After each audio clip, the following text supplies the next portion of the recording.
वो कॉल जो मैंने उठानी नहीं चाहिए थी। रात के 2:12। ये वही समय होता है जब दुनिया सो जाती है और कुछ चीज़ें जाग जाती हैं। रवि अपने छोटे से कमरे में अकेला लेटा हुआ था। कमरे में सिर्फ पंखे की आवाज़ थी जो धीमे धीमे घूमते हुए किसी बूढ़े की तरह कराह रहा था। खिड़की के बाहर सड़क बिल्कुल सुनसान थी। ना कोई गाड़ी, ना कोई इंसान, बस पीली स्ट्रीट लाइट के नीचे फैलाया हुआ सन्नाटा। रवि की आंखों में नींद नहीं थी। वह मोबाइल पर बेवजह स्क्रीन स्क्रॉल कर रहा था, कभी फेसबुक, कभी इंस्टाग्राम, लेकिन दिमाग कहीं और भटका हुआ था। अचानक ट्रिंग ट्रिंग, मोबाइल की तेज आवाज ने सन्नाटे को चीर दिया। रवि चौंक गया। उसने स्क्रीन की तरफ देखा। Unknown number. उसका दिल हल्का सा धक से रह गया।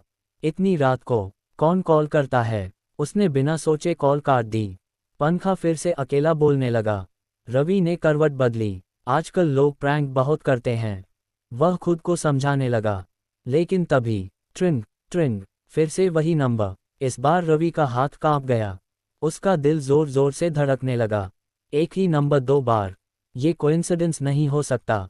थोड़ी हिम्मत जुटाकर उसने कॉल उठा ली। हेलो। दूसरी तरफ कुछ सेकंड तक बिल्कुल खामोशी रही। ऐसी खामोशी जो कानों में शोर बनकर गूंजने लगे। फिर एक भारी, ठंडी और अजीब सी आवाज आई। रवि, आज दरवाज़ा मत खोलना। रवि बिस्तर पर सीधा बैठ गया। कौन बोल रहा है? और तुम्हें मेरा नाम कैसे पता? फ़ोन पर हल्की सी सांसों की आवाज़ आई। फिर वही आवाज़, बस मेरी बात मान लेना। अगर दरवाज़ा खोला तो सुबह नहीं देख पाओगे। कॉल कट गई। रवि का गला सूख गया। उसने मोबाइल को घूरते हुए देखा। ये क्या था? कोई दोस्त तो नहीं? उसने जब नंबर वापस कॉल करना चाहा, तो स्क्रीन पर लिखा आया, नंबर नॉट अवेलेबल। रवि के माथे पर पसीना आ गया। अजीब है। वह उठकर पानी पीने गया। पानी का एक घूंट उसके गले से जैसे जबरदस्ती नीचे उतरा।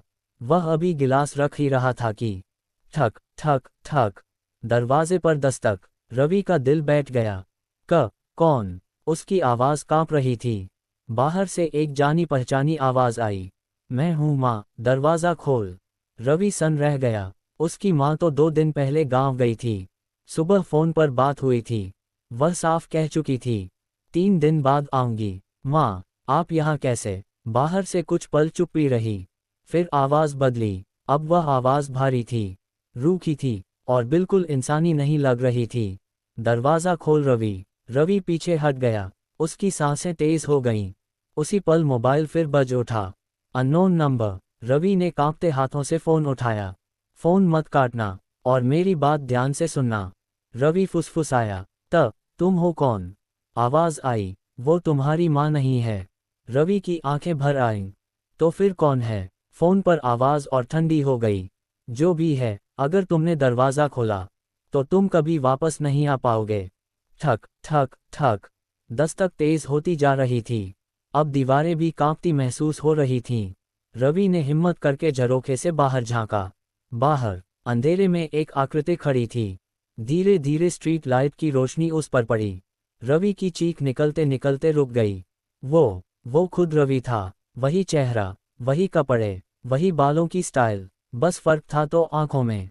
आंखें पूरी तरह काली, जैसे उनमें कोई आत्मा ही न हो। बाहर खड़ा रवि मुस्कुराया और बोला, दरवाज़ा खोल, मैं ही हूँ। रवि जमीन पर बैठ गया। उसके हाथ पैर सुन्न हो चुके थे। फ़ोन पर आवाज़ आई, अब तुम्हें सब याद आ रहा है ना? रवि ने आंखें बंद कीं। उसे याद आया, कल रात, बारिश, तेज रफ्तार बाइक, एक मोड़, और सामने से आता ट्रक, जोरदार टक्कर, सड़क पर बिखरा खून, और फिर अंधेरा। मैं मर गया था। रवि की आवाज़ टूट गई। फ़ोन पर जवाब आया, हाँ, लेकिन हर किसी को एक मौका मिलता है। ठक ठक ठक, बाहर खड़ा रवि अब गुस्से में था। खोल दरवाज़ा। फ़ोन पर आवाज़ तेज हुई, अगर तुम नहीं खुले तो ये शरीर किसी और का हो जाएगा। रवि को अपनी छोटी बहन याद आई, जो बगल वाले कमरे में सो रही थी। उसकी आंखों से आंसू बहने लगे। अगर मैं दरवाज़ा खोल दूं तो? फ़ोन पर कुछ सेकंड की चुप्पी, फिर जवाब, तो कोई और बच जाएगा। दस्तक रुक गई। पूरा घर सन्नाटे में डूब गया। रवि कांपते हुए खड़ा हुआ। उसने दरवाजे की कुंडी पर हाथ रखा। मोबाइल से आखिरी आवाज़ आई, याद रखना, हर कॉल उठानी जरूरी नहीं होती। रवि ने आंखें बंद कीं और दरवाज़ा खोल दिया। सुबह 6 बजे, पड़ोसियों की भीड़ लगी थी। कमरे में एक लाश पड़ी थी। डॉक्टर बोला, नींद में हार्ट अटैक। उसी समय रवि कॉलोनी से बाहर जाता दिखा। सामान्य, शांत, मुस्कुराता हुआ। सेल फोन उसके मोबाइल पर नोटिफिकेशन आया। Next call 2:12 AM। रवि ने फ़ोन साइलेंट किया और अंधेरे में गुम हो गया। ड्रॉप ऑफ ब्लड कहानी का आखिरी संदेश।